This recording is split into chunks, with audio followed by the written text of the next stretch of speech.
Arkadaşlar bugün de yemeğimiz pratik bir yemek olsun. Herkesin yapabileceği şekilde olsun. Hem malzemeyi tanıtıyoruz hem de yemeğimizi yapıyoruz. Her zaman ne diyorum? Hiç yemek yapmayı bilmeyen bile Ahmet Şef'i izlesin. Her türlü yemeği yapabilirler. Evde olan malzemelerden. Şimdi size çok basit bir yemek yapacağım. Alaveresiye soğanları doğruyoruz.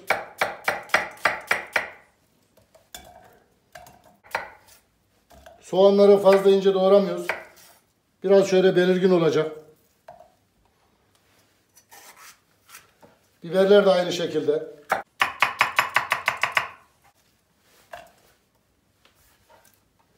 Bir tane acı biber, 2 tane normal sivri biber var. Bir tane biber kapya.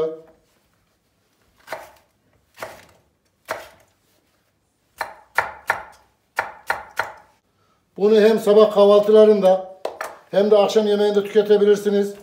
Bunun yanına akşam yemeğinde güzel bir çorba gider. Şimdi onun çorbasını da yapacağım. Sebzeleri iri doğradık. Patatesleri iri doğramayacağız. Malzememiz bu kadar. Şu bir tane patatesi ayıralım. Fazla geldi. İçine attığımız malzemeleri şöyle bir karıştıracağız. Eldiven varsa eldivenle karıştırırsanız daha iyi olur. Ben sağa sola baktım, eldiven kalmamış. Size göstermek için şöyle elimde bir karıştırıyorum. Karıştırırken de ne yapayım? Şöyle patatesleri, bir tanesi de uçtu gitti. Patatesleri birbirinden ayırmış oluyorum. İçine yarım fincan sıvı yağ döküyorum. Kapağı kapatıyorum arkadaşlar. Ocağın altını yakıyorum. Şöyle ocağın altını da bir ayarlayalım, onu da göstereyim. Şu en kısık derece, en kısık derecenin biraz üstüne getiriyorum. Sebebi de bu ne yapacak? Buharlanacak. Buharlandıkça içinde pişecek. En son altını yükseltip kızartma yapacağız. Yemeğimizi kenara aldık. Buraya ufak bir tencere koyduk. İçine yarım fincan bir sıvı yağ boşaltıyoruz. Ocağımızın altını göstereyim. Şöyle en kısık derecede kişi başı 1 yemek kaşığı tarhana hesaplıyoruz. 3 kişilik. Tabi bu içine katılan una göre yoğunluğu, özü değişir. Bunu çok az bir kavuracağız arkadaşlar. Çok fazla değil. Şöyle bakın. En kısık derecede bu burada kavrulurken hemen şurada göstereyim. 3 diş sarımsağımız var.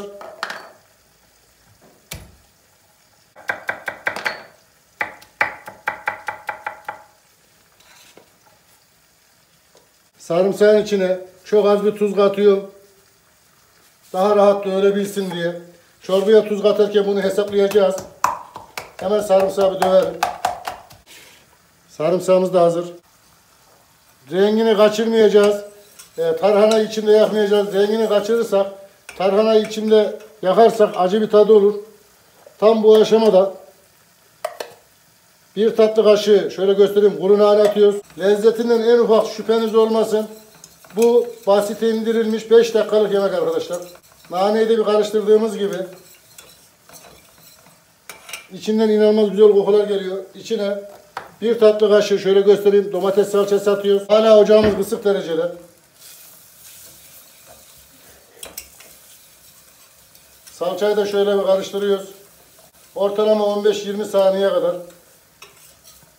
Artık içindeki nane de tarhana da yanmaz. Salça bütün sıcağını çeker arkadaşlar. Kenardan şu yemeğimizi de kontrol edelim. Bir kere karıştıracağız.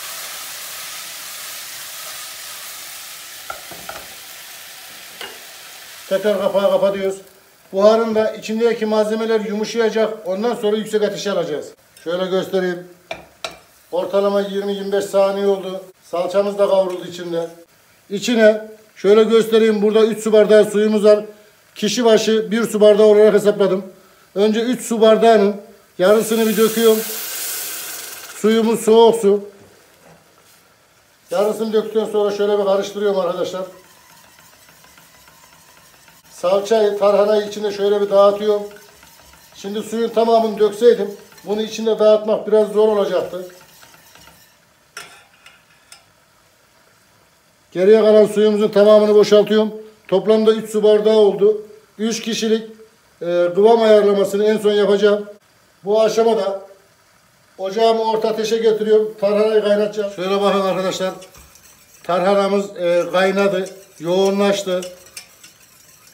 Daha önce de söylediğim gibi unun özüne göre değişir diye yoğunluk oranı. İçine bir su bardağı su daha boşaltıyorum. Bundan sonraki boşaltacağınız su sıcak soğuk fark etmez. Artık bu çorbayla işimiz kalmadı. Sadece baharatını atmak kaldı. Ocakları bir yer değiştirelim.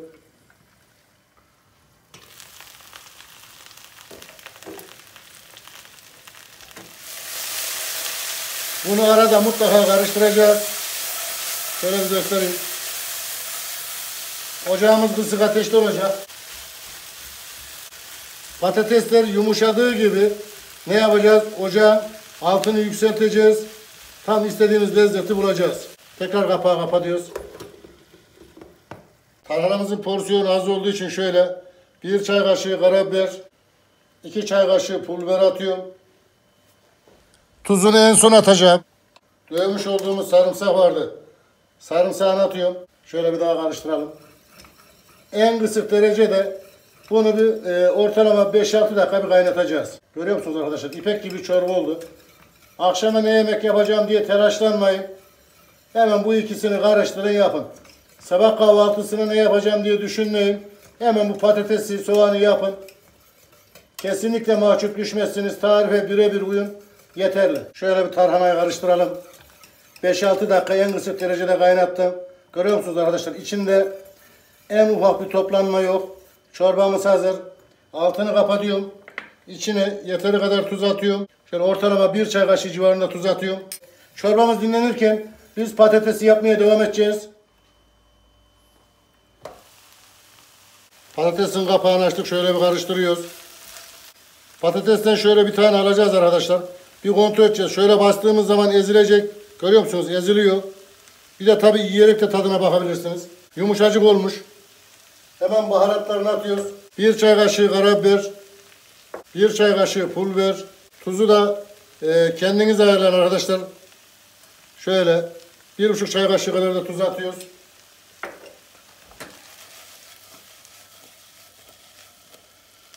Tam bu aşamada ocağı biraz yükseltiyorum.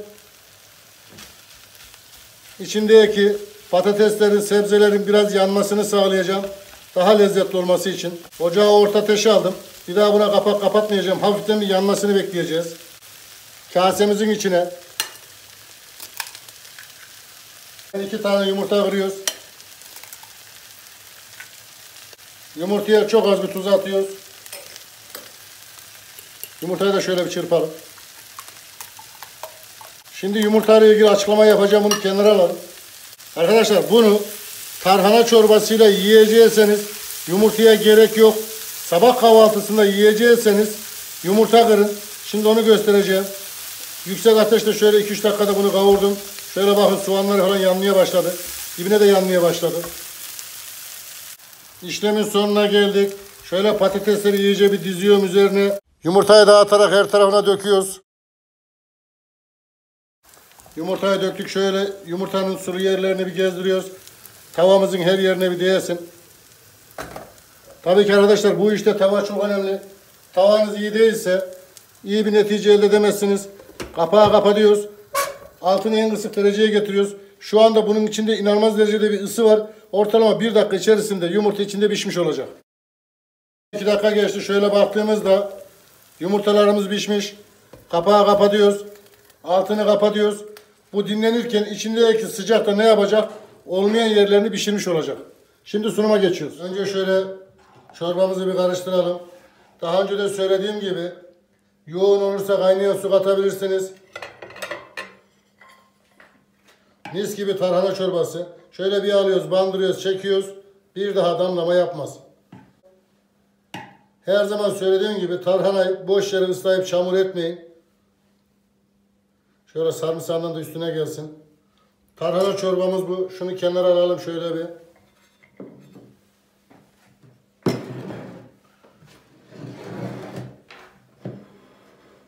Arkadaşlar bu da ister sabah kahvaltısı için ister çorbanızın yanına. Tabi tavanız güzelse kesinlikle böyle güzel bir yemek çıkartabilirsiniz. Bunda tava çok önemli. Bazen söylüyorlar usta biz yaptık olmadı yapıştı diyorlar. Arkadaşlar şöyle bakın. Yemeğim de çiçek gibi oldu. Şöyle bir çevirelim. Sayfamda 1500'ün üzerinde yemek tarihi var. Yerli, yabancı hiç fark etmez. Ahmet Şef'in mutfağı yazın. Aradığınız yemeğin ismini yazın. Her türlü yemek karşınıza çıkar. Arkadaşlar çıkan yemeği gördünüz. İnşallah hayırlı öğretici video olmuştur. Videoları beğenip yorum yapmayı unutmayın. Ne diyoruz? Kim yapar? Ahmet Şef yapar. Siz isteyin, biz yapalım. Afiyet olsun.